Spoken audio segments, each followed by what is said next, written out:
Hello बच्चों। तो हम रिकॉर्ड करने जा रहे हैं आज अपना मेजर टेस्ट पेपर जो आपने माइनर 1 to 6 दिए, तो उनका कंबाइंड जो एक पेपर होने वाला है अपना मेजर पेपर, उसकी बात करेंगे अपना। तो पहला फिजिक्स की बात करेंगे अपन। फिजिक्स का पेपर स्टार्ट हो रहा है अपना 101 से ना।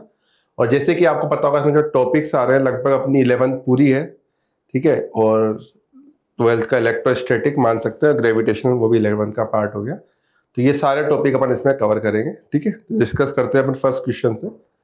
तेरा फर्स्ट क्वेश्चन दिया रखा है, force on 2 microcoulomb due to 3 microcoulomb is F1 and force on 3 microcoulomb due to 2 microcoulomb is F2, then relation between Fn। तो देखिए आप, बहुत सिंपल सवाल है। एक फोर्स, एक चार्ज है 2 माइक्रोकुलाम और एक और चार्ज है 3 माइक्रोकुलाम, ठीक है। तो हमको पता है 2 माइक्रोकुलाम 3 माइक्रोकुलाम पे इधर फोर्स लगाएगा, इसको यदि अपन F1 बोल दें, F1 वेक्टर, तो 3 माइक्रोकुलाम जो होगा 2 माइक्रोकुलाम पे इधर फोर्स लगाएगा, इसको बोलते हैं अपन F2 वेक्टर।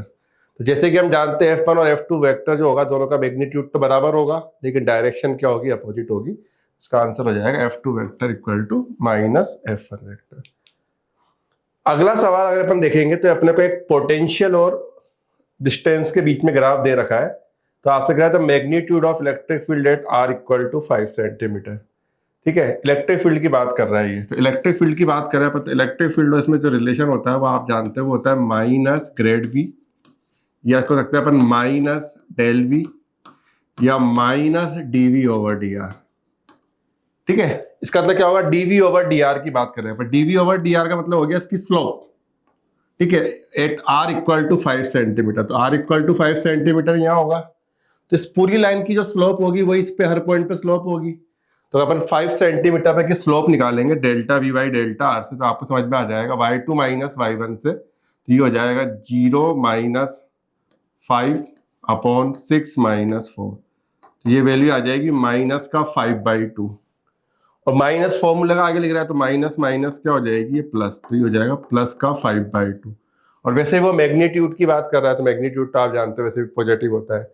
और यूनिट क्या हो जाएगी इसकी, यहाँ पे वोल्ट है और ये सेंटीमीटर है, तो इसकी वैल्यू हो जाएगी 5/2, मतलब 2.5 वोल्ट पर सेंटीमीटर।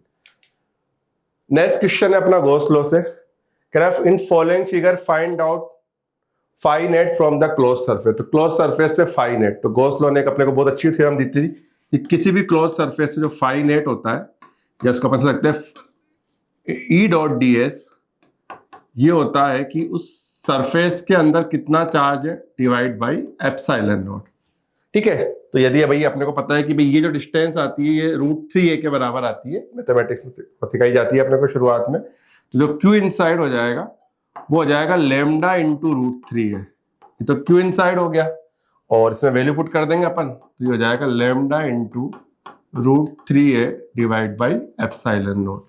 तो ये अपना सेकंड आंसर आ जाएगा, ठीक है भाई। फोर्थ सवाल देखा, थ्योरेटिकल बढ़िया सवाल है। कह रहा है physical quantity which has a direction. कोई फिजिकल क्वांटिटी जिसकी डायरेक्शन हो मस्ट बी ए वेक्टर। कोई जरूरी नहीं है भाई, जैसे प्रेशर है या अपन इलेक्ट्रिक करंट की बात करें, इलेक्ट्रिक करंट की अपन डायरेक्शन बोलते हैं, लेकिन स्केलर है। मे बी ये वेक्टर, सही बात है, मे बी हो सकती है और नहीं भी हो सकती भाई, ठीक है, दोनों बातें।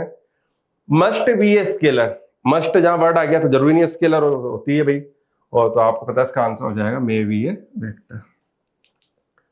फिफ्थ का कह रहा है भाई, फिफ्थ सवाल जो अपना वेक्टर 1D दोनों का मिक्स बोल सकते हैं अपन। कह रहा है particle is moving eastward with velocity 5 metre per second and after then second velocity change 5 metre per second towards north. तो कह रहा है एवरेज एक्सीलरेशन। तो फिर अपन क्या करेंगे भाई, एक डायरेक्शन बना लेते हैं अपन। जैसे मान लेता हूँ ये ईस्ट है, ये वेस्ट है, ये नॉर्थ है, और ये हो गया साउथ। तो हमसे पूछ रहा है एवरेज एक्सीलरेशन। तो हम जानते हैं भाई ए एवरेज की अपन बात करेंगे तो ए एवरेज हो जाएगा डेल्टा V बटा delta T, delta V vector बटा डेल्टा टी। और डेल्टा कर सकते हैं अपन V2 vector minus V1 vector बटा डेल्टा टी, ठीक है भाई। तो देखो भाई, पहले किधर था वो वेलोसिटी ईस्टवर्ड, और बाद में किधर था 5 मीटर। तो अपने क्या करना है, V2 vector minus V1 vector करना है। तो ये V2 वेक्टर तो ये हो जाएगा अपना नॉर्थ दिशा में, ये तो हो गया 5, और V1 वेक्टर ईस्ट में इधर होगा, ईस्ट की तरफ माइनस V1 करेंगे तो डायरेक्शन अपोजिट कर देंगे, तो ये भी 5 होगा। तो इनका जो रिजल्टेंट आएगा कुछ ऐसे आ जाएगा, जिसको अपन क्या बोल रहे हैं डेल्टा V। तो अपन मैग्नीट्यूड की बात करें तो डेल्टा V का मैग्नीट्यूड तो हो जाएगा, ये 5 है, ये 5 है, तो ये हो जाएगा 5√2, और टाइम इंटरवल हो गया 10, तो ये वैल्यू आ जाएगी 1/√2। अब 1/√2 तो आगे डायरेक्शन को देखेंगे अपन, तो आप जानते हो जो डेल्टा वी वेक्टर की डायरेक्शन होती है वही ए की डायरेक्शन होती है, और डेल्टा वी की डायरेक्शन किधर आती है, नॉर्थ और वेस्ट के बीच में, तो नॉर्थ और वेस्ट के बीच में, तो आंसर हो जाएगा थर्ड।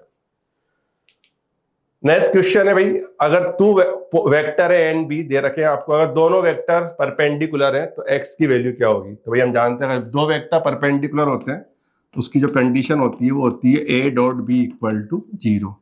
तो दोनों को अगर अपन ए डॉट बी को 0 करेंगे तो इक्वेशन बन जाएगी एक्स स्क्वायर, ये बन जाएगी प्लस एक्स, और ये बन जाएगी -6 इक्वल टू 0। तो इसके आप फैक्टर कर लोगे, x square plus 3x minus 2x minus 6 equal to 0। X common लोगे तो x प्लस 3, माइनस 2 कॉमन लोगे तो x प्लस 3। तो x की अपने पास दो वैल्यू आ जाएगी, एक तो 2 और एक हो जाएगी -3, तो 2n माइनस 3। नेक्स्ट क्वेश्चन है भाई, एरर का सवाल है, अपने को सिंपल पेंडुलम दे रखा है, उसका टाइम पीरियड का फॉर्मूला हम जानते हैं, t इक्वल टू 2π√L/g। अब देखो इसमें एक तो अपने को लेंथ दे रखी है 10 सेंटीमीटर, इसकी एक्यूरेसी दे रखी है 1 मिलीमीटर, और 100 ऑसिलेशन का टाइम दे रखा है 50 सेकंड, और इसका लीस्ट काउंट दे रखा है 1 सेकंड। तो हमसे कह रहा है भाई जी में कितनी एरर होगी। तो भाई अगर इसको अपन को फॉर्मूले को जी की टर्म में लिखेंगे तो हो जाएगा, आपको पता है T square equal to 4π² L/g। तो जी क्या हो जाएगा, यहाँ से जी हो जाएगा 4π² L/t², हाँ है ना। और परसेंटेज लिखेंगे तो ये हो जाएगा delta g/g into 100 equal to delta L/L into 100 plus 2 delta t/t into 100।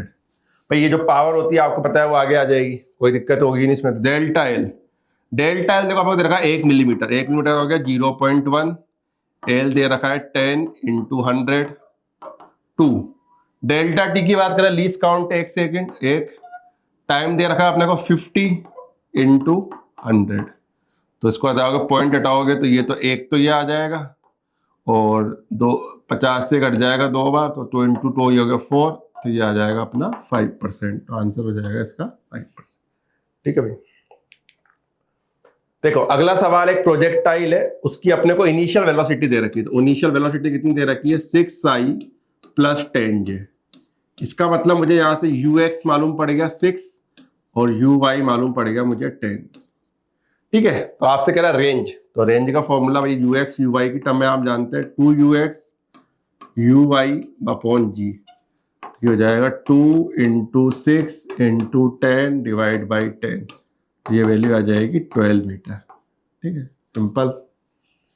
चलिए अगला सवाल रिलेटिव मोशन का कह रहा है, boat which has speed 5 kilometre in still water. Still water का मतलब velocity of boat with respect to river cross a river of with 1 kilometre along the shortest possible path in 15 minute. जैसे कोई river है, ठीक है भाई, अगर shortest path से 1 किलोमीटर को 15 मिनट में कवर करेगी, इसका मतलब क्या हो गया, उसकी स्पीड कितनी आ गई 4। तो भाई आपको पता है अगर कुछ ये ऐसे कूदेगा, यहाँ से ये हो गई अपनी velocity of river with respect to man, और अगर रिवर ऐसे फ्लो कर रही है, ये हो गई अपनी वेलोसिटी ऑफ रिवर। तो इसका जो रिजल्टेंट आएगा कुछ ऐसे आएगा। तो ये अपने को दे रखा है 5, और ये अपन ने डेटा से निकाल लिया वेलोसिटी ऑफ, ठीक है, इधर एन आगे वेलोसिटी ऑफ मैन है ना, तो ये आ जाएगा अपना 4 किलोमीटर पर आवर।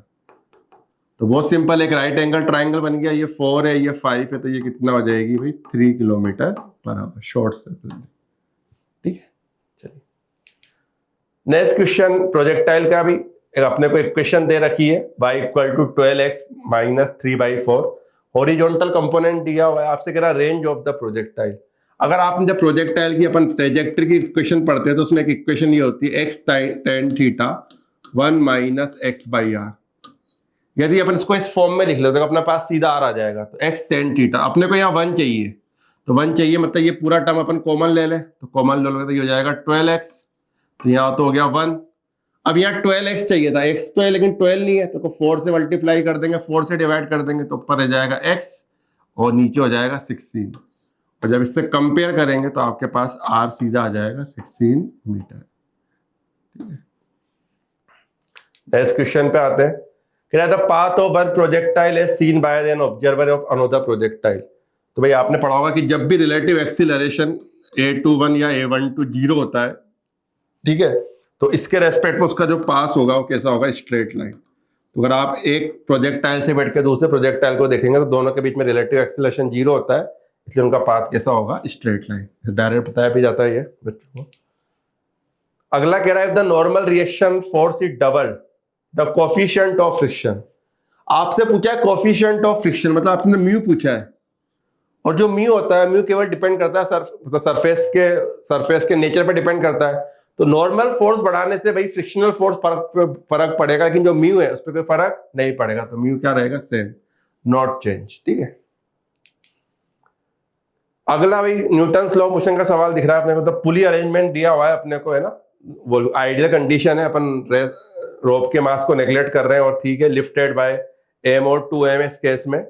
कह रहा है in case second the mass m is lifted by the pulling force, उसको मैंने अपने को m को 2mg से लटका रखा है। तो कह रहा था एक्सीलरेशन ऑफ वन केस। तो केस वन में तो अपन सीधा रिजल्ट याद करा हुआ है बच्चों ने, आपको पता होगा, तो होता है m2 माइनस m1 बटा m2 प्लस m1 इंटू जी। तो यहाँ m2 की वैल्यू हो जाएगी 2m माइनस m बटा 2m प्लस m इंटू जी। इस केस में तो a की वैल्यू आ जाएगी g/3। और सेकंड केस में अपन इसका एफबीडी बनाएंगे। देखो यहाँ पे 2mg लग रहा है, तो ये इसमें टेंशन के बराबर हो जाएगा, तो ये हो जाएगा 2mg और नीचे लग रहा है mg। तो सेकंड केस में जिसका एक्सीलरेशन आ जाएगा वो आ जाएगा mg डिवाइड बाई m, तो ये हो जाएगा g के बराबर। अब क्या पूछा भाई, acceleration of mass one in case one. तो केस वन में कितना आ रहा है, g/3, और केस टू में कितना आ रहा है, g। तो केस टू से ज्यादा आ रहा है कि कम आ रहा है, तो कह रहा है 0, more then in case second, गलत हो गया, less then in case second, उसमें g आ रहा है, इसमें कितना आ रहा है, g/3। नेक्स्ट क्वेश्चन अपने को लीनियर मोमेंटम दे रखा है। तो अपने कह रहा है कि जो फोर्स होगा, तो भाई अपन न्यूटन सेकंड लॉ जानते हैं कि जो फोर्स होता है वो होता है भाई dp/dt। dp/dt होता है, तो अपन d/dt, और p दे रखा है अपने को a प्लस bt3। तो इसका अपन जब डिफरेंशिएट करेंगे तो a तो कॉन्स्टेंट है, 0 हो जाएगा, इसका हो जाएगा 3bt²। तो अपने क्या है, प्रोपोर्शनल टू, अपने को ये तो कांस्टेंट हो गया, तो यहां से f प्रोपोर्शनल टू क्या हो जाएगा भाई, t²। ठीक है। क्वेश्चन नंबर 15 में भाई अपने को एक बॉडी, उसका मास दे रखा है 1 kg, उसकी पोजीशन के बारे में दे रखा है। कह रहा है work done by force in first 3 second. तो वर्क डन निकालना, तो भाई ये सवाल अपने लिए आसान हो जाएगा। अपन work done equal to delta के कर दे, वर्क काइनेटिक एनर्जी थ्योरम। जो वर्क डन होता है वो किसके बराबर होता है, चेंज इन काइनेटिक एनर्जी में। ठीक है। तो शुरुआत में तो अगर अपन इसमें पोजीशन में t इक्वल टू 0 रखेंगे तो उसकी पोजीशन क्या आ जाएगी, 0 आ जाएगी, है ना। और इसकी अगर अपन इसको एक बार डिफरेंशिएट कर देंगे, अपन dx/dt कर देंगे, तो dx/dt कर देंगे तो क्या आ जाएगी, वेलोसिटी। इसका डिफरेंशिएशन हो जाएगा भाई 3t²/2, हाँ यार। और इसमें अपन v एक तो t इक्वल टू 0 पुट कर दें, मतलब इनिशियल वेलोसिटी की बात करें तो आपको पता है वो 0 हो जाएगा। और एक v at t equal to 3 second, जो कि अपने कह रहा है 3 सेकेंड में, तो 3 पुट करोगे तो ये हो जाएगा 3/2 इंटू 3 का स्क्वायर। ठीक है ना। तो अपने कह रहा है work done by the force in first 3 second में। तो वर्क डन किसके बराबर हो गया, डेल्टा के बराबर। तो डेल्टा के क्या हो जाएगा, हाफ m v फाइनल का square minus half m v initial का स्क्वायर। तो ये टर्म तो 0 हो जाएगा अपना, तो 1/2। m कितना दे रखा है अपने को, m दे रखा है 1, और v कितना आ गया भाई अपना, यहां से आ जाएगा, इसका स्क्वायर करना है अपने को, तो ये हो जाएगा 27/2 का होल स्क्वायर। तो 27/2 का होल स्क्वायर करके अपन सोल्व करेंगे तो ये आ जाएगा 729/8 जूल। ठीक है भाई। अगला कह रहा था ratio of angular speed of minute hand to hour. तो भाई अगर मिनट एंड की अपन एंगुलर स्पीड की बात करें तो मिनट एंड की हो जाएगी 2π/60 × 60। यूनिट आप जानते ही हैं, रेडियन पर सेकेंड। और अगर हावर एंड की बात करोगे तो ये हो जाएगी 2π इक्वल टू 12 × 60 × 60। इसकी यूनिट भी होती है रेडियन पर सेकेंड। तो अपन दोनों का रेशियो ले लेंगे, हावर मिनट अपन ओवर, ये उल्टा होके ही हो जाएगा 12:1। ठीक है भाई, एंगुलर स्पीड का अपने को बताना था। अगला कह रहा है work done by spring force. अब ये बहुत अच्छा सवाल है, work done by spring force. बच्चा क्या सोचता है work done by spring force के दिमाग में एक ही फॉर्मूला आता है, हाफ kx²। ये पोटेंशियल एनर्जी। भाई अपन जब डेरिवेशन करते तो आपको पता है work done by spring force का फॉर्मूला आता है 1/2 k x final square minus x initial square. ठीक है, तो ये डिपेंड करेगा भाई अपन ने किस पोजीशन से उसको किस पोजीशन पे ले जा रहे हैं। अपन अधिकतर क्या होता है इक्विलिब्रियम पोजीशन से अपन या तो उसको स्ट्रेच करते हैं या कंप्रेस करते हैं, तो उसके हिसाब से वर्क डन बच्चे कैसे होता है नेगेटिव आएगा। भाई स्प्रिंग अगर वो आगे जा रहा है तो स्प्रिंग फोर्स किधर लग रहा है पीछे, तो बच्चे के दिमाग में होता है कि work done by spring force का मतलब ये ऑलवेज नेगेटिव, लेकिन ऐसा नहीं है, डिपेंड करेगा। उसने ऐसा बोला नहीं कि कहां से कहां तक, तो डिपेंड करेगा किस कंडीशन में अपन इक्विलिब्रियम से कहां खींच रहे हैं या कहां से कहां कर रहे हैं, तो मे भी पॉजिटिव हो सकता है और मे भी नेगेटिव हो सकता है। ठीक है थोड़ा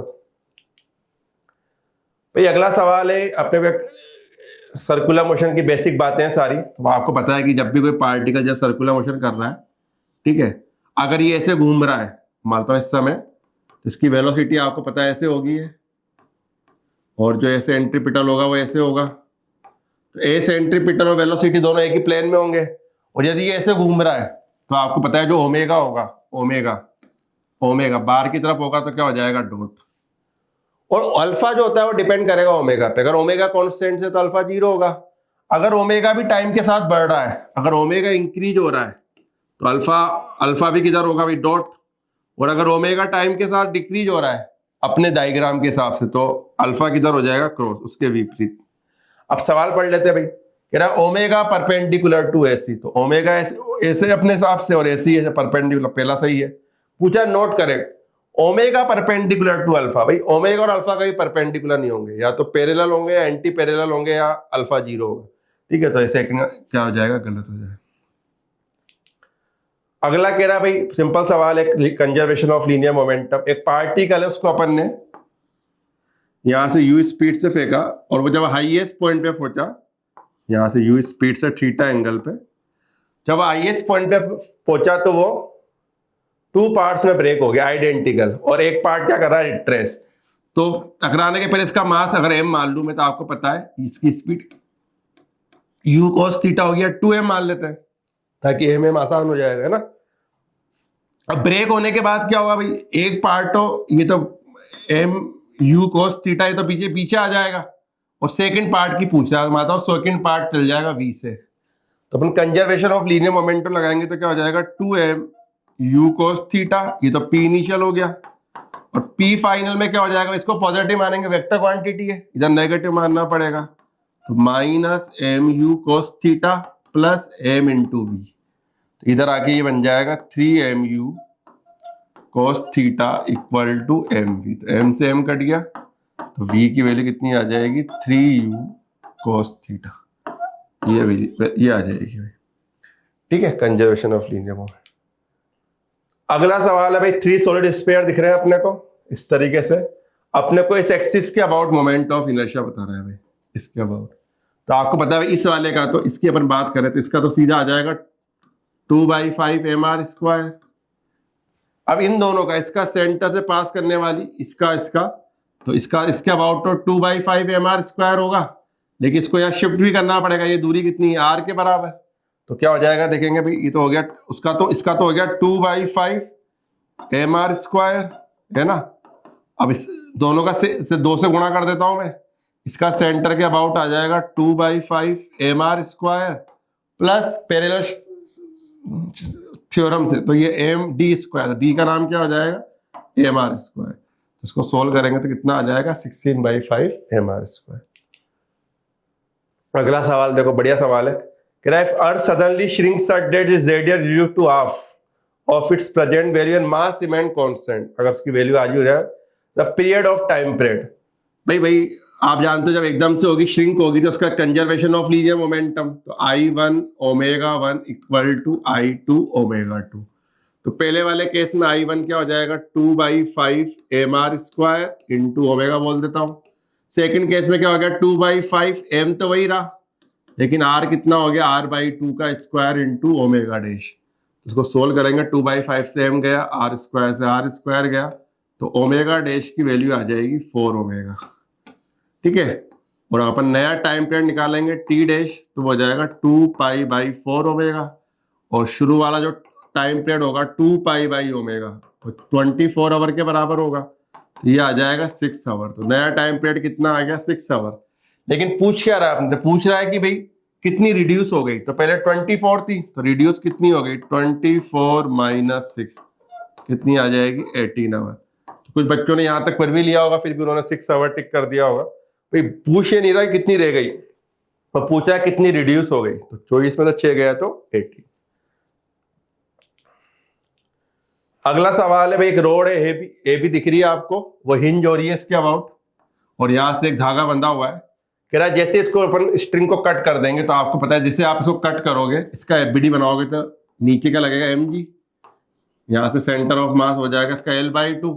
इसके अबाउट ये रोटेट करेगी, तो रोटेट करेगी तो रोटेशनल डायनामिक्स टाउ एक्सटर्नल क्या हो जाएगा I इंटू अल्फा। तो टाउ को अपन लिख देंगे भाई, है ना। तो इसके अबाउट I तो कितना हो जाएगा, इसके अबाउट हो जाएगा इसका ml²/3 इंटू अल्फा। और टॉर्क किसका टॉर्क आएगा, mg का। टेंशन तो जीरो हो गई कटते ही, तो टॉर्क आएगा mg का, तो mg इंटू परपेंडिकुलर डिस्टेंस, ये हो जाएगी L/2 के बराबर। m से m गया, l से l गया, तो अल्फा की वैल्यू आ जाएगी 3g/2l, ये आ जाएगी। ठीक है। अगला कह रहा है which of the following point is likely the position of centre of mass. अब देखो भाई, ये होलो है और ये सेंड है, तो आपको पता है पहली बात तो जो सेंटर ऑफ मास होगा इसी लाइन के अलोंग होगा, क्योंकि सिमेट्रिकल है मामला। ठीक है। अब देखो भाई, अगर ये पूरा सेंड मान लो, ये पूरा सेंड है, तो इसका जो सेंटर ऑफ मास होगा इसके बीच में, यहाँ कहीं होगा, बीच में कहीं, अगर सेंड की बात करें तो। और अगर एयर के मास को अपन बहुत कम मान ले, या एयर का जो भी है, तो इसके मतलब एयर के रेस्पेक्ट में इसका मास का सेंटर ऑफ मास यहाँ कहीं आएगा इस जगह। अब ये सोचो, एक सेंटर ऑफ मास यहाँ हो गया ये m1, और एक ये हो गया m2, तो इनका जो सेंटर ऑफ मास आएगा आपको पता है इनके बीच में कहीं आएगा, और इनके बीच में अगर आपको पता है जिधर मास ज्यादा होता है सेंटर ऑफ मास उधर शिफ्ट होता है, तो इस सेंटर ऑफ मास इधर शिफ्ट होगा तो कौन सा पॉइंट आ जाएगा, सी पॉइंट। इसका आंसर क्या हो जाएगा, सी। कह रहा था एस्केप वेलोसिटी ऑफ पार्टिकल। भाई आपको पता है एस्केप वेलोसिटी का फॉर्मूला जो होता है आपने पढ़ा, √2gm/r। ये मास ऑफ द सैटेलाइट होती है, सॉरी सैटेलाइट नहीं, मास ऑफ द प्लेनेट, और ये होता है 2g/r। तो कहीं इसमें स्मॉल m आ ही नहीं रहा, कहीं इसमें प्लेनेट ओ सैटेलाइट का मास आ ही नहीं रहा, तो मास पे डिपेंड नहीं करता, तो ये जाएगा m⁻0। केपलर सेकंड लॉ आप जानते हो, केपलर सेकंड लॉ जो अपना एरिया होता है dA/dt, वो होता है L/2m के बराबर। तो हमको बताया जाता है कि भाई ये क्या बताता है अपने को, कंजर्वेशन ऑफ एंगुलर मोमेंटम। अगला भाई एक्सीलरेशन और एक्स के बीच ग्राफ दे रखा है, तो टाइम पीरियड बताओ भाई। ए और एक्स के बीच ग्राफ है, ये एंगल 45 है, तो आपको पता है ये एंगल भी 45 हो जाएगा। ठीक है, तो अपन इसको कंपेयर कर लेंगे, a = -ω²x। तो यहाँ से अपन ω² की वैल्यू आ जाएगी 1, तो ओमेगा कितना आ गया, 1 आ गया। और टाइम पीरियड क्या होता है भाई, 2π/ω, तो ओमेगा 1 हो गया, तो टाइम पीरियड कितना हो जाएगा इसका, 2π। अगला एक particle executing SHM with time period t starting from extreme position, time taken by 2 is 3a/2। भाई क्या कहना चाह रहा है, कुछ इस तरह की कहानी है, जैसे यहाँ अगर x = 0 मान लूं मैं, या x = a है, और या x = है। अब ये कह रहा है कि ये इधर एक्सट्रीम पोजीशन से जा रहा है इधर, जब ये √3a/2 पे पहुंचेगा तो इसको कितना टाइम लगेगा भाई। तो भाई जब आपको पता है जब ये एक्सट्रीम से इधर जाएगा तो अपन जो इक्वेशन लिखेंगे वो लिखेंगे a cos ω t, इधर से इधर जाएगा तो a sin ω t, है ना। तो x की वैल्यू हो जाएगी √3a/2 = a cos ω t, a से a कट गया, तो cos ω t की वैल्यू आ जाएगी भाई cos पाई इसकी, है ना, √3/2, तो यहाँ से ω t आ जाएगा अपना π/6 के बराबर, तो t की वैल्यू आ जाएगी π/6 ω। ठीक है, और ओमेगा होता है 2π/t, तो π/6 ओमेगा कर देंगे 2π/t, तो पाई से ये आ जाएगा t/12 के बराबर। ठीक है भाई, इधर से इधर आ रहा है x = a cos ω t। भाई गिरा 2 लिक्विड ए एंड बी, एक 32 डिग्री पर है, एक 24 डिग्री पर है, और दोनों का इक्वल मास है, और दोनों को अपन ने टेम्प फिक्स किया, तो दोनों का टेम्परेचर आ गया 28। तो स्पेसिफिक हीट, ठीक है भाई, एक तो दोनों का, तो एक तो हीट वही फॉर्मूला लग जाएगा इसमें, heat loss, calorimetric principle, heat gain. तो वो कितनी हीट लॉस करेगा भाई, MSB 32 - 28, और ये गेन करेगा MSA 28 माइनस 24, एन से एम गया, ये भी 4 से 4 कट जाएगा, तो एस भी इक्वल टू क्या आ जाएगा, एस। स्पेसिफिक हीट दोनों की क्या हो जाएगी, इक्वल। ठीक है भाई। भाई दो होल दिख रहे हैं अपने को, आपको दिख रहा है कि अगर पूरे को अपन हीट कर दें, तो भाई हीट करने का सवाल को करने का तरीका क्या है, इसको आप जूम कर लो भाई। तो जूम करोगे तो आपको पता है ये वाली डिस्टेंस भी बढ़ेगी, ये कुछ ऐसे हो जाएगा, ये भी ऐसे हो जाएगा, और ये भी ऐसे हो जाएगा, और ये गैप भी क्या होगा, बढ़ेगा। तो सवाल में क्या होता है, सारे जो भी गैप होते हैं सारे गैप क्या होते हैं, बढ़ते हैं। तो सारे के सारे क्या होंगे, इंक्रीज होंगे। ठीक है भाई। सीवी का आपने सीधा सीधा फॉर्मूला है, तो सीवी आपने पढ़ा है भाई। सीवी क्या होता है, F R by two, F by two R. एक गामा इक्वल टू होता है सीपी बाई सीवी, तो यहां से सीवी क्या हो जाएगा, सीपी बाई गामा। ठीक है। और एक आपने गामा का एक फॉर्मूला पढ़ते हैं अपन, gamma equal to 1 plus 2 by a. तो यहाँ से एक रिलेशन हो जाएगा, यहाँ से अपन एफ को लिख सकते हैं, एफ क्या हो जाएगा, 2 सीवी बाई आर। तो इसको लिख देंगे 1 प्लस 2, एफ की जगह 2 सीवी बाई आर। तो 2 से 2 कट गया, तो गामा आ गया 1 प्लस आर बटा सीवी। इसको इधर ले जाओगे तो हो जाएगा gamma minus 1 equal to R बटा सीवी। तो यहाँ से सीवी की वैल्यू हो जाएगी आर बटा गामा माइनस। तो सारे आंसर्स के सही। ये बहुत काम का फॉर्मूला होता है। ठीक है, चलिए। कह रहा भाई जो अपनी रियल गैस होती है वो किस कंडीशन में एक आइडियल गैस की तरह बिहेव करती है। तो आपने पढ़ा होगा भाई, जब लो प्रेशर और हाई टेम्परेचर पे जो रियल गैस होती है वो लगभग आइडियल गैस की तरह बिहेव करती है, क्योंकि आइडियल गैस की इक्वेशन है। ठीक है। यूनिट ऑफ हीट करंट बहुत सिंपल। हीट करंट क्या होती है, D Q by D T, जिसको अपन हीट करंट बोलते हैं। तो इसकी यूनिट एम्पियर नहीं होती, बच्चा होता है हीट करंट, करंट सुनते हैं एम्पियर, लेकिन D Q by T T, तो डी क्यू हो गई एनर्जी, ये हो जाएगी जूल, ये हो जाएगी सेकंड, यूनिट हो जाएगी जूल पर सेकंड। कह रहा भाई एक गैस से वो स्टेट ए से स्टेट बी में जा रही है, चेंज इन इंटरनल एनर्जी, तो डेल्टा यू। आप जानते हैं इंटरनल एनर्जी जो होता है वो स्टेट फंक्शन है। स्टेट फंक्शन किस पे डिपेंड नहीं करता, पाथ पे, वो केवल किस पे डिपेंड करता है, इनिशियल एंड फाइनल पोजीशन पे। तो इनिशियल और फाइनल पोजीशन सेम है, इसका मतलब डेल्टा U1 इक्वल टू क्या हो जाएगा, डेल्टा U2। ठीक है, केवल पाथ पे डिपेंड नहीं करेगा। भाई इस प्रोसेस में वर्क डन क्या होगा, तो ये वर्क डन बच्चा क्या सोचता है पहले यहां से यहां तक कम हो रहा है फिर बढ़ रहा है। भाई और वर्क डन की बात करेंगे तो अपन जैसे आगे जाएंगे, चाहे ये वर्क की बात करें तो वर्क तो लगातार क्या हो रहा है, बढ़ रहा है। लगातार एरिया क्या हो रहा है, इंक्रीज, क्योंकि इसका पीवी का जो एरिया होता है पीडीवी, ये क्या देता है हमको, वर्क डन। तो एरिया लगातार बढ़ रहा है तो वर्क क्या हो रहा है, कंटिन्यूअसली क्या हो रहा है, इंक्रीज हो रहा है। अगला है भाई, अगर दो इंटेंसिटी का रेशियो 9:1 है तो मैक्सिमम और मिनिमम इंटेंसिटी क्या होगा। तो आपको पता है भाई आई मैक्स बटा आई मिनिमम अगर अपन निकालेंगे तो आई मैक्स होता है अपना under root I1 plus under root I2 का होल स्क्वायर बटा under root I1 minus under root I2 का होल स्क्वायर। तो एक अपने को दे रखी है भाई 9, एक दे रखी है 1, तो 9 प्लस अंडर रूट 1 का स्क्वायर हो जाएगा 9 माइनस अंडर रूट 1 का होल स्क्वायर। तो ये हो गया 3 प्लस 1 हो गया 4, 4 का स्क्वायर 16, 3 माइनस 1 2, 2 का स्क्वायर 4, तो ये आ जाएगा 4:। ठीक है, इसके बाद सेक्शन सेकंड आ रहा है अपना। सेक्शन सेकंड कह रहा है भाई एक 4 वायर है, identical length, diameter, same material, सब कुछ सेम है, स्ट्रेच और जस्ट सोनोमीटर वायर, और कह रहा है टेंशन अगर इस रेशो में हो तो फंडामेंटल। तो भाई सोनोमीटर वायर अपन जानते हैं फंडामेंटल फ्रीक्वेंसी का रेशो होता है 1/12 under root T by mu. ठीक है, लेंथ सेम है, डायामीटर सेम है, नेचर सेम है, तो म्यू वगैरह सब सेम हो गया। तो ए प्रोपोर्शनल टू क्या हो जाएगा, अंडर रूट टी। तो अंडर रूट टी का जो रेशो का फंडामेंटल का रेशो हो जाएगा, तो इनका अंडर रूट ले लेंगे तो आपको पता है ये हो जाएगा 1:2:3:4। अगला भाई अपने को एक वेव की इक्वेशन दे रखी है, मैक्सिमम पार्टिकल वेलोसिटी। तो वी मैक्स जो है अपनी मैक्सिमम पार्टिकल वेलोसिटी वो 4 टाइम्स वी ऑफ वेव है। तो हम जानते हैं भाई मैक्सिमम पार्टिकल वेलोसिटी क्या होती है, a omega equal to 4 times v wave. तो ए का नाम तो अपने हिसाब से हो गया वाई नॉट, कंपेयर करेंगे यहां से, ओमेगा हो जाएगा इसका 2πf। फॉर फॉर्मूले का वी वेव क्या हो जाएगा, एफ इंटू लेमडा, है ना, एफ इंटू लेमडा। तो एफ से एफ कट जाएगा, तो अपने से लेमडा पूछा तो लेमडा हो जाएगा अपना वाई नॉट बटा 2 पाई डिवाइड बाई 4 या why not pi divide by 2। अगला क्वेश्चन भाई देखो, आपको दिख रहा है कि दो इमिसिबल लिक्विड है, density rho and 2 rho, small hole कर रखे हैं h/2 और 3h/2 पे। तो अपने को v1 और v2 velocity of E flux बताना है।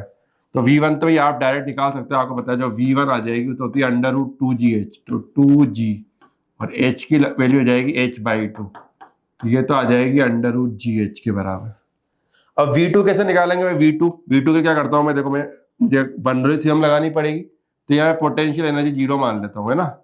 तो पोटेंशियल एनर्जी जीरो मानेंगे तो अपन क्या करेंगे भाई, यहाँ पे अगर अपन यहाँ पे एक पॉइंट ले लूँ मैं ए, तो यहाँ अगर अपन वो लिखेंगे क्या बोलते हैं एनर्जी, तो शुरुआत में काइनेटिक एनर्जी तो जीरो होगी, प्रेशर एनर्जी क्या हो जाएगी P0, और यहाँ पर पोटेंशियल एनर्जी हो जाएगी 2ρgh प्लस ρgh, ठीक है। और फिर अपन एक पॉइंट यहाँ लेते हैं बी पॉइंट, तो यहाँ पे अपन जब एनर्जी लिखेंगे तो यहाँ पे इसकी प्रेशर एनर्जी तो वही एटमॉस्फेरिक प्रेशर होगा बाहर भी, जस्ट बार पॉइंट लिया है P0, और यहाँ पे पोटेंशियल एनर्जी हो जाएगी इसकी 2ρgh/2, इसका डेंसिटी है 2ρ और यह कितनी h/2 प्लस हाफ, तो लिक्विड बाहर निकलेगा उसकी डेंसिटी होगी 2ρ × v², ठीक है। तो इसको आप सोल्व करोगे तो ये हो गया 3ρgh, वो हो गया ρgh, तो इधर जाके हो जाएगा 2ρgh, है ना, 2 से ये 2 कट जाएगा, ये आ जाएगा ρ × v², रो से रो भी कट जाएगा, तो v की वैल्यू आ जाएगी √2gh, यहाँ √gh है √2, तो ये आ जाएगा 1/√2। कह रहा है एक आइस क्यूब है, पानी में फ्लोट कर रहा था, तो जब वो मेल्ट होता है तो भाई आपको पता होगा कि जो जितना ये लिक्विड इसमें जो लिक्विड डिस्प्लेस होता है वही लिक्विड ऑक्यूपाई के बराबर होता है। भाई जब वो आइस की फॉर्म में था तो उसने जितना लिक्विड ऑक्यूपाई कर रखा, जितना वॉल्यूम ऑक्यूपाई कर रखा था, सॉरी, जितना वॉल्यूम लिक्विड का ऑक्यूपाई कर रखा था उतना ही वॉल्यूम क्या करेगा, ये डिस्प्लेस करेगा। तो लिक्विड ऑक्यूपाई और डिस्प्लेस बराबर होगा, तो इस केस में जो वो लेवल होगा वो रिमेन क्या रहेगा, अनचेंज। भाई सीधा आपने स्टोक्स लॉ पढ़ा होगा कि जब कोई r रेडियस की बॉल किसी उसमें गिरती है विस्कस लिक्विड में, तो उस पर जो रेजिस्टेंस फोर्स लगता है उसकी वैल्यू क्या होती है 6π क्या to stretch membrane of area 2 centimetre and 3 centimetre, liquid भरा हुआ है, ठीक है भाई। इसमें सेम लेवल पे एक तो ये मेम्ब्रेन है, इसका एरिया दे रखा है 2 सेंटीमीटर स्क्वायर, और एक ये मेम्ब्रेन है 3 सेंटीमीटर स्क्वायर। तो आपसे कह रहा है दोनों पॉइंट पे प्रेशर का रेशियो क्या होगा। भाई लिक्विड का जो प्रेशर होता है वो एरिया पे डिपेंड नहीं करता, वो केवल इस पे डिपेंड करता है वर्टिकल हाइट की देखे जाए तो दोनों लगभग दोनों सेम हाइट पर है, तो दोनों का प्रेशर का रेशियो क्या हो जाएगा, 1/। The liquid surface have tendency to contract, तो आपको पता है भाई सरफेस टेंशन की वजह से उसकी, ठीक है भाई। एक मोटरसाइकिल है, वो सर्कुलर रेडियस पे घूम रही है, उसकी स्पीड दे रखी है, उसकी स्पीड 5 मीटर पर सेकेंड स्क्वायर। तो ये तो अपने को ए टेंजेंशियल दे दिया। ए टेंजेंशियल का काम क्या होता है, स्पीड को इंक्रीज करना या डिक्रीज करना। स्पीड के इंक्रीज होने का रेट ये दे रखा है 5 मीटर पर सेकेंड स्क्वायर, और उस पर्टिकुलर समय पे उसका ए सेंट्रीपिटल भी होगा, तो ए सेंट्रीपिटल हो जाएगा v²/r, तो v कितना हो जाएगा 60 × 60, और r कितना हो जाएगा इसका 1200, तो 2 0 से 2 0 कट गई, 6 से 12 2 बार, तो ये आ जाएगा 3। और दोनों एक्सीलरेशन जो होंगे वो परपेंडिकुलर होंगे, तो परपेंडिकुलर होंगे तो a क्या हो जाएगा भाई √AT² प्लस AC², तो 5 का स्क्वायर 25, 3 का स्क्वायर 9, तो ये आ जाएगा √34। कह रहा है भाई moment of inertia of body depend, तो मोमेंट ऑफ इनर्शिया का वैसे आप फॉर्मूला जानते हो, I = होता है mr², मास पे डिपेंड करता है, ठीक है, डिस्ट्रीब्यूशन ऑफ मास पे डिपेंड करेगा, shape and size of the body पे डिपेंड करेगा, एक तो ओमेगा पे डिपेंड नहीं करेगा और नेचर ऑफ सब्सटेंस पे भी डिपेंड नहीं करेगा। तो उसके अकॉर्डिंग एक तो मास पे डिपेंड करेगा, एक डिस्ट्रीब्यूशन ऑफ मास पे डिपेंड करेगा, एंगुलर पे डिपेंड नहीं करता, और नेचर ऑफ सब्सटेंस पे भी डिपेंड नहीं करता। तो ए और सी हो जाएगा। पोटेंशियल एनर्जी ऑफ मॉलिक्यूल दे रखा है भाई, तो आपको देखो ये कुछ दे रखा है। अगर अपन बी और सी के बीच में यहाँ पे बात करें तो अगर आप यहाँ पे स्लोप खींचेंगे इस तरीके से तो ये जो एंगल बन रहा है आपको पता है लेस देन 90 है, मतलब यहाँ पे बी और सी के बीच में स्लोप कैसी आ रही है अपनी, पॉजिटिव, स्लोप पॉजिटिव है। और फोर्स क्या होता है अपना, वो होता है minus D you by D x. तो अगर ये पॉजिटिव है लेकिन फोर्स कैसा आ रहा है, नेगेटिव। जब फोर्स नेगेटिव होता है तो कौन सा, अपन क्या बोलते हैं, कौन सा फोर्स लग रहा है, अट्रैक्शन है। और अगर इसके बीच, इस बीच में खींचेंगे अपन यहाँ पे तो इसकी स्लोप ग्रेटर देन 90 एंगल बन रहा है, तो इसकी स्लोप कैसी आएगी, नेगेटिव। और सेकंड वाले केस में ये नेगेटिव और ये भी नेगेटिव आएगी, तो ये टोटल क्या हो जाएगा, पॉजिटिव। या पॉजिटिव हो गया तो फोर्स कैसा हो जाएगा, रिपल्शन का। ठीक है भाई, आपसे कह रहा है कि एंगुलर मोमेंटम और टॉर्क में रिलेशन क्या होता है, तो आपने पढ़ा होगा टाउ एक्सटर्नल जो होता है भाई होता है डीएल वेक्टर बाई dt। ठीक है, देखो Young modulus of wire length and radius R, उसकी यदि लेंथ को L/2 रेडियस को R/2 कर दे तो यंग मॉड्यूलस क्या होगा, यंग मॉड्यूलस कह रहा है। यंग मॉड्यूलस तो भाई इस पे कोई, इसका ऐसा कोई लेना देना ही नहीं है, लेंथ रेडियस सब्सटेंस पे डिपेंड करेगा, तो वाई का वाई रहेगा। ठीक है भाई, वो तो जब, वो तो किस पे डिपेंड करेगा, नेचर ऑफ सब्सटेंस पे, है ना। अगला कह रहा है भाई एक जार दिख रहा है, उसमें दो लिक्विड है इमिसिबल, मतलब आपस में मिक्स नहीं होते, और एक सॉलिड बॉल है जो उसमें तैर रही है। तो आपसे कह रहा है भाई इनकी डेंसिटी के बारे में बताओ। भाई आपको पता है जितनी ज्यादा हायर डेंसिटी का लिक्विड होता है वो नीचे जाता है। ये तो मुझे समझ में आ गया कि जो लिक्विड की डेंसिटी है ρ2 की जो डेंसिटी होगी वो ρ1 से ज्यादा होगी, क्योंकि, है ना। और जो अगर इस बॉल को अपन देखेंगे तो ये इसमें तो क्या कर रही है, सिंक कर रही है, और इसमें क्या कर रही है, फ्लोट, मतलब उसमें। ठीक है, क्या हो गया, सबसे ज्यादा डेंसिटी हो जाएगी ρ2 की, फिर उससे कम होगी ρ3 की, और सबसे कम क्या हो जाएगी, ρ1 की। ठीक है भाई, भाई अगर कोई चार्ज मूविंग कर रहा है तो आपको पता है अपन जब प्रॉपर्टीज ऑफ चार्ज की बात करते हैं, अगर केवल चार्ज होता है, स्टैटिक होता है, तो केवल इलेक्ट्रिक फील्ड होता है। लेकिन अगर चार्ज मूविंग है तो इलेक्ट्रिक फील्ड के साथ साथ क्या भी होगा, मैग्नेटिक फील्ड। तो उसमें दोनों तरह की एनर्जी पाई जाएगी, इलेक्ट्रिक वाली भी और मैग्नेटिक वाली भी।